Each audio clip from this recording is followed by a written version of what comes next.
She walked into the elevator. She pressed the buttons. She looked scared. And then she disappeared. 19 days later, her body was found floating in the hotel's water tank. No one knows how she got there.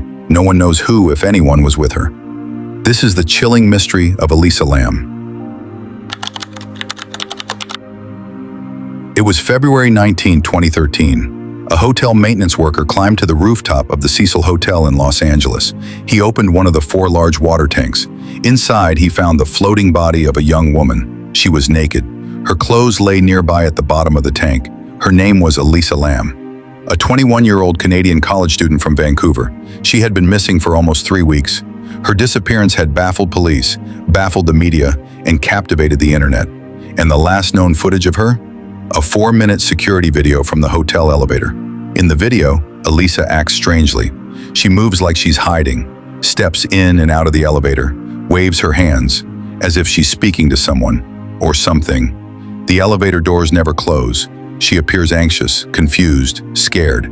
She pushes buttons in no particular pattern. Her movements are jerky, yet deliberate. She leans out of the elevator, looking both ways as if being followed, then retreats quickly back inside.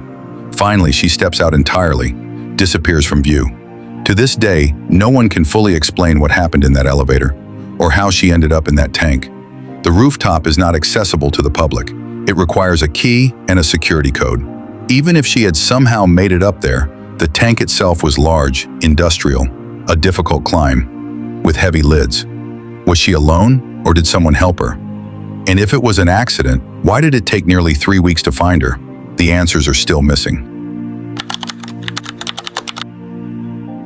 Elisa Lam was born on April 30, 1991 in Vancouver, British Columbia, to a family of immigrants from Hong Kong. She was the first in her family to attend university, and she enrolled at the University of British Columbia. Her friends described her as witty, bookish, introspective, and deeply empathetic. She had a passion for fashion, writing, and literature. But she also had a darker side, a battle with mental illness that she never hid. She was diagnosed with bipolar disorder and depression in her teenage years. She spoke openly about her condition on her blog, which she titled Ether Fields.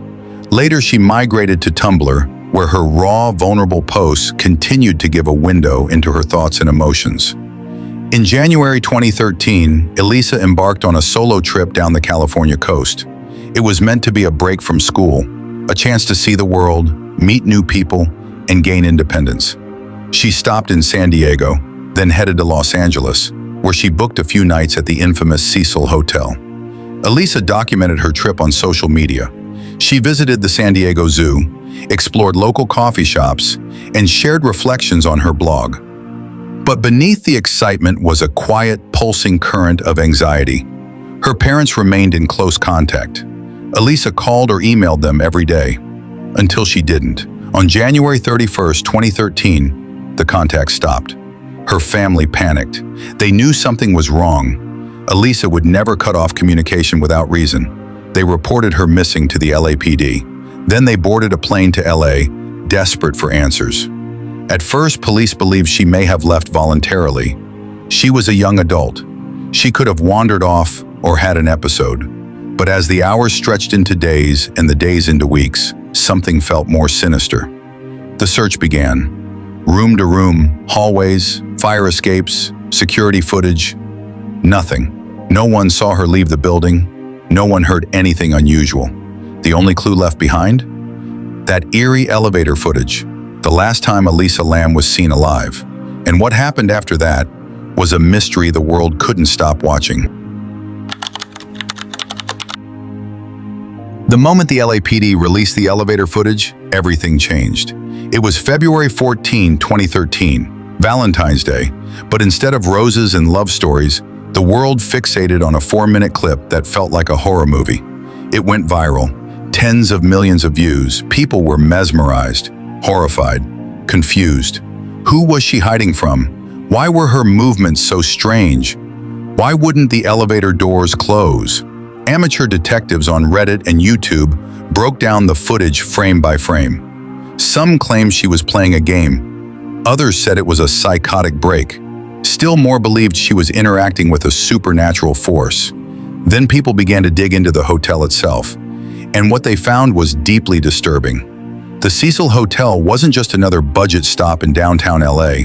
It was a place with history, dark history. Serial killers had stayed there.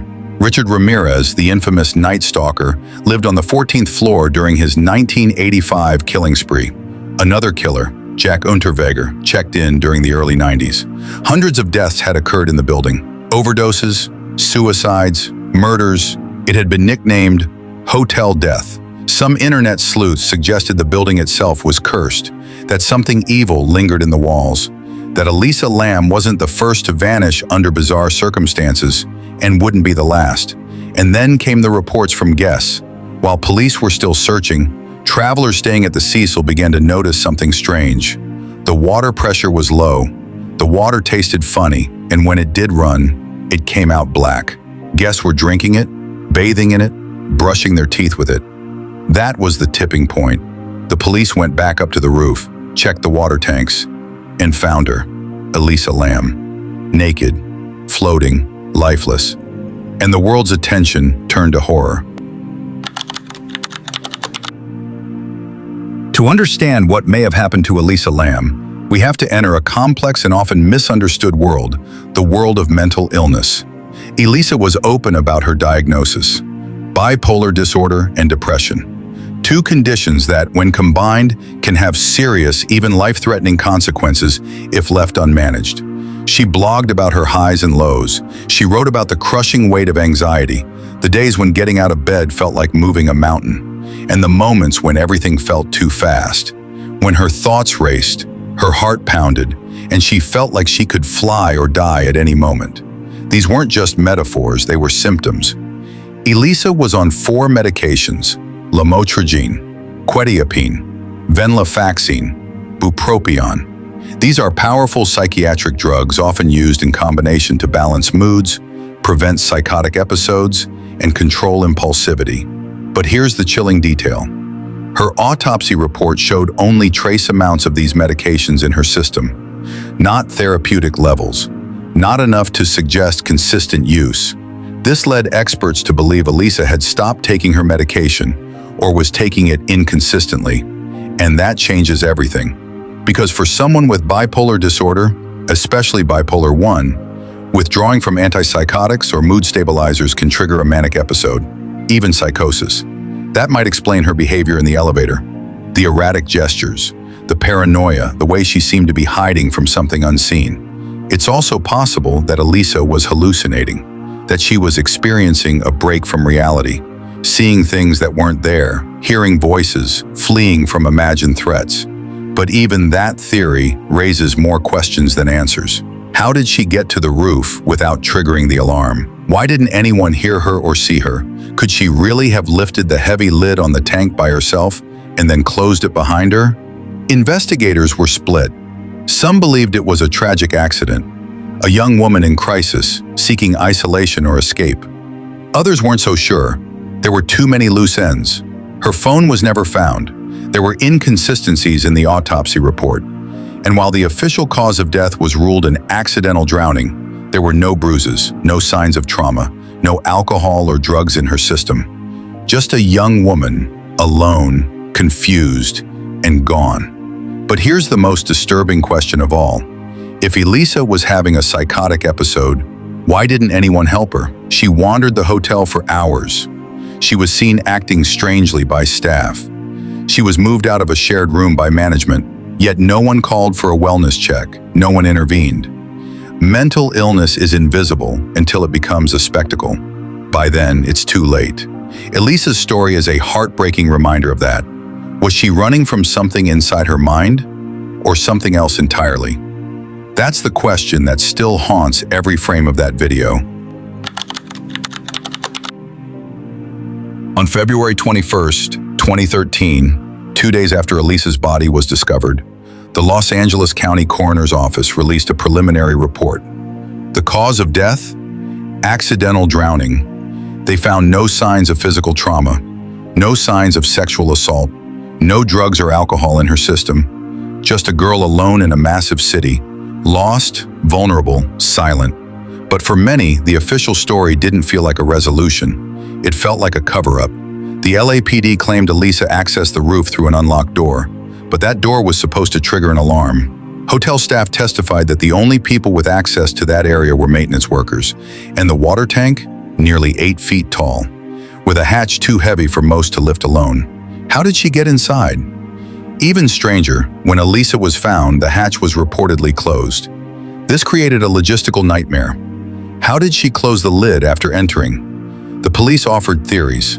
Maybe she climbed in during a manic episode and the lid closed behind her. Maybe the tank lid was left open and staff closed it later unaware. But neither explanation satisfied the public or Elisa's grieving parents. They filed a wrongful death lawsuit against the Cecil Hotel. The claim? Negligence. The hotel failed to secure dangerous areas, failed to protect its guests, failed their daughter. The lawsuit argued that Elisa was in a clearly disturbed state and should have been monitored, that staff knew she was mentally ill, that the hotel's security was not only poor, it was non-existent. The Cecil's defense?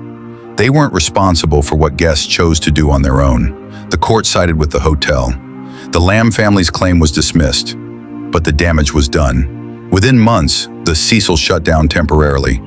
They rebranded as Stay on Main, tried to cleanse the reputation, paint over the horror, but it didn't work. Netflix released a docuseries, books were written, podcasts went viral. Elisa's name became global. Her story became legend. In 2021, the hotel closed for good, but her memory didn't. Elisa Lam had become something larger than life, an internet mystery, a modern ghost story, a reminder of how much we still don't know, and maybe never will. The story of Elisa Lam is more than a mystery, it's a mirror. It reflects our fascination with the unknown, our need for answers in the face of the inexplicable, our obsession with true crime, internet sleuthing, and the fine line between empathy and entertainment. When Elisa vanished, she became a symbol, not just of loss, but of everything broken in the systems meant to protect us. Mental health awareness, hotel security, police procedure, online responsibility, each piece of her story holds a question. How do we support people in crisis before it's too late? How do we honor the lives behind the headlines? Because behind every viral video is a human being, a daughter, a friend, a life with dreams, fears, and fragile hope. Elisa wrote openly about her struggles. She reached into the digital void hoping someone would understand. And in the end, the world did see her. But it was too late.